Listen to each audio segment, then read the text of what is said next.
Hi friends, welcome back for dear classes. तो अभी जो हमारा चल रहा था अभ्मन का यूनिट 4 प्रमुख चिंतकों के मौलिक लेखन की शिक्षा शास्त्रीय समझ में हमने 7 ऐसे शिक्षा शास्त्री थे जिनके बारे में हमने पढ़ लिया है। तो आज जो हमारा आखिरी है 8वां जॉन डेवी के बारे में, उनके बारे में पढ़ेंगे। और तो पहले जो है उनका परिचय पढ़ेंगे, फिर उनके अनुसार जो हमारा शिक्षा क्या है वो पढ़ेंगे, फिर शिक्षा का उद्देश्य पढ़ेंगे और फिर शिक्षा प्राचार्य और शिक्षा विधियाँ पढ़ेंगे। तो चलिए पहले उनके बारे में हम पढ़ते हैं। जो उनका परिचय कौन थे वो।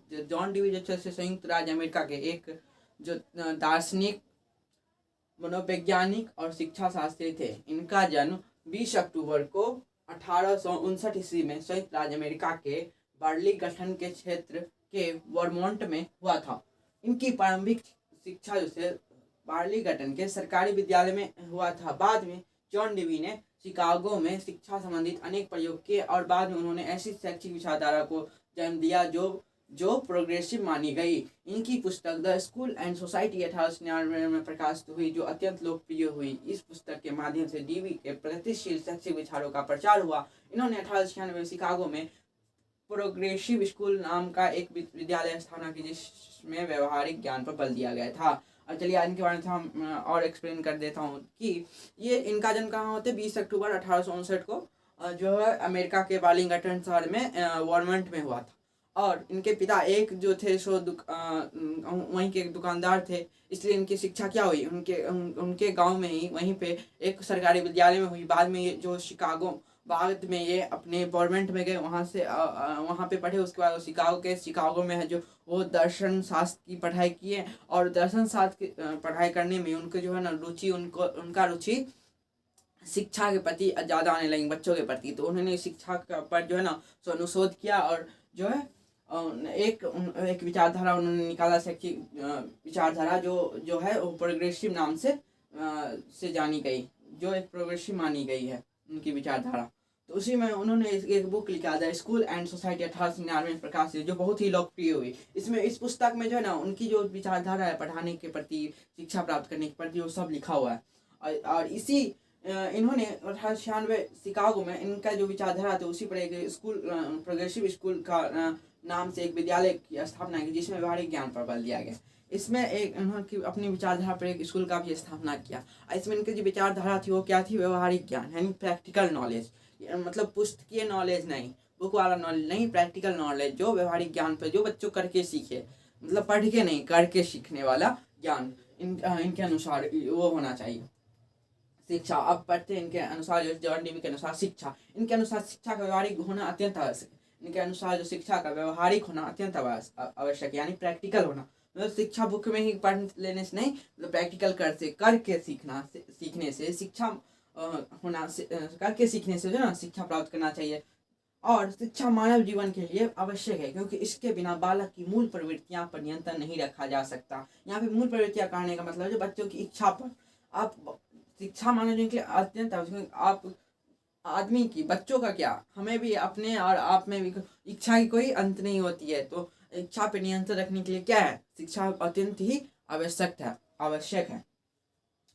शिक्षा एक सामाजिक प्रक्रिया है जो सामाजिक चेतना में भाग लेने से आगे बढ़ती है। सीधा क्या है, एक सामाजिक प्रक्रिया है जो सामाजिक चेतना, समाज में क्या हो रहा है उसमें भाग लेने से क्या शिक्षा का प्रचार होता है, शिक्षा आगे बढ़ता है। हमारे समाज जो है, समाज के अनुभव से हम क्या करते हैं, ज्ञान प्राप्त करते हैं। ज्ञान प्राप्त करने से हमारा शिक्षा का भी विस्तार होता है, और शिक्षा का विस्तार होने से क्या होगा, समाज का भी प्रोग्रेस होगा। तो इन्होंने एक शिक्षा को एक सामाजिक प्रक्रिया कहा है, जिसमें सामाजिक चेतना में भाग लेने से शिक्षा क्या है, आगे बढ़ती है। और शिक्षा का संबंध छात्र के विकास से है। शिक्षा का संबंध इनके अनुसार छात्र के विकास से है। जो शिक्षा जो शिक्षा छात्र में सर्वांगीण विकास कर सके, इनके अनुसार वही शिक्षा है। जो चीज़ बच्चों में सर्वांगीण विकास कर सके, मानसिक, शारीरिक, सामाजिक, तो उनके अनुसार ये क्या है, शिक्षा है। शिक्षा का उद्देश्य क्या है इनके अनुसार, शिक्षा का उद्देश्य व्यक्ति में प्रजातांत्रिक मूल्य एवं आदर्श को भरना, प्रजातांत्रिक समाज की रचना करना जिसमें व्यक्ति से भिन्नता न हो। ये लाइन फिर से हम एक्सप्लेन करता हूँ। जो शिक्षा का उद्देश्य व्यक्ति में प्रजातांत्रिक मूल्य यानी लोकतांत्रिक मूल्य, आदर्श को भरना, प्रजातांत्रिक समाज की रचना करना यानी ऐसा प्रजातांत्रिक समाज की रचना करना, जो प्रजातंत्र हो। इन्होंने प्रजातंत्र के समाज के बारे में ज़्यादा बल दिया है। और करना जिसमें व्यक्ति व्यक्ति से भिन्नता न हो, यानी व्यक्ति व्यक्ति से घृणा ना करे, मतलब जो है एक समान सभी व्यक्ति हो इस समाज में, और प्रजातांत्रिक हो। ऐसी मतलब इनका शिक्षा ऐसी होनी चाहिए जिसमें व्यक्ति क्या हो, प्रजातांत्रिक हो, यानी समाज जो है सो लोकतांत्रिक हो, और लोग जो है सो एक दूसरे से भिन्नता ना करे, एक दूसरे से घृणा ना करे, सभी एक समान रहे। और शिक्षा का उद्देश्य बच्चों में शारीरिक, मानसिक, सामाजिक विकास करना है और मनुष्य के गुणों का विकास करना। क्या है शिक्षा का उद्देश्य? बच्चों में शारीरिक, मानसिक और सामाजिक विकास करना है, मनुष्य के गुणों का विकास करना है और कुशल जीवन जीने के लिए रास्ता प्रशस्त करना है। इनके अनुसार शिक्षा का उद्देश्य यही है।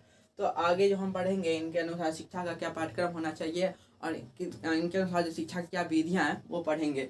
इसके लिए मैं थोड़ा वीडियो साफ कर लेता हूँ। तो मैंने यहाँ पे लिख लिया है कि जॉन डीवी के अनुसार शिक्षा की क्या प्राप्त करने की क्या विधियाँ हैं और शिक्षा के पाठ्यक्रम क्या है। तो पहला यहाँ पे जो हमारा है, इनके अनुसार शिक्षा का विधियाँ में जो है क्रिया द्वारा सीखना, यानी क्रिया द्वारा कैसे लोग सीख सकते हैं। तो क्रिया कुछ करके सीखना, क्रिया द्वारा यानी करना, कुछ करके, यानी learning by doing, learning by doing, कुछ करके सीखना। दूसरा हमारा क्या है, स्वानुभव द्वारा सीखना, यानी सेल्फ एक्सपीरियंस करके, खुद अनुभव करके सीखना। तो learning by self experience, self experience करके सीखना। उसके बाद हमारा क्या है, प्रयोग द्वारा सीखना, यानी एक्सपेरिमेंट करके सीखना। तो लर्निंग बाय क्या हो जाएगा, एक्सपेरिमेंट। उसके बाद क्या है हमारा,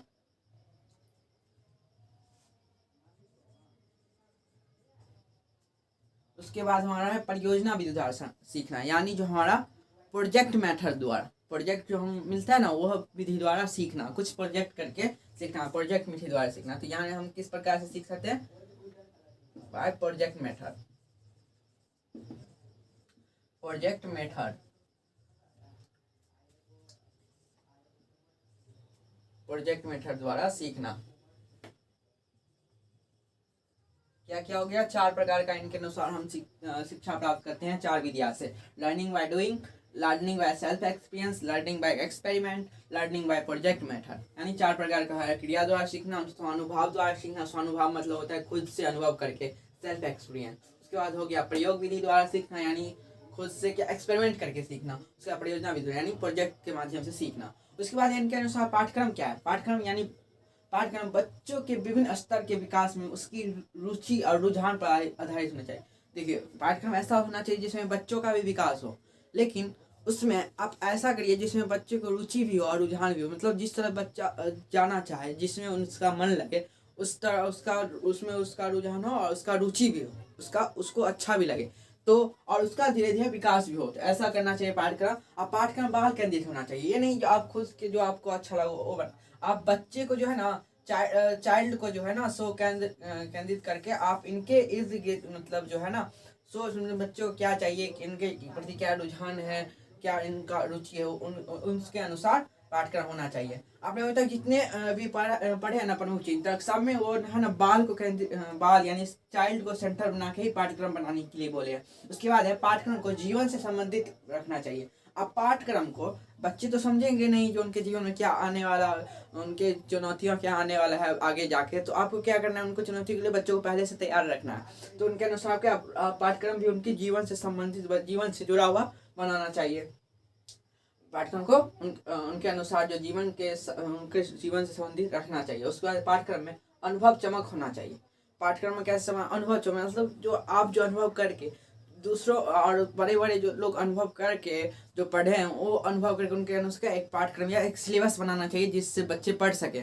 और इनके अनुसार पाठ्यक्रम जो है एक जैसा मतलब पाठ्यक्रम लचीलापन होना चाहिए पाठ्यक्रम में, मतलब थोड़ा जो है ना अनुभव करके बदलते रहना चाहिए। ये नहीं जो जो जो आ रहा है शुरू से वैसे ही आना, मतलब जो है जो शुरू से ही अतीत से आता जा रहा है वो वैसा पाठ्यक्रम नहीं होना चाहिए। इसमें थोड़ा जो है ना लचीलापन ढंग से बच्चों के जो प्रति जो अच्छा हो, जो उनके रुचि हो रखना चाहिए। सभी बच्चों के लिए एक समान नहीं रखना चाहिए।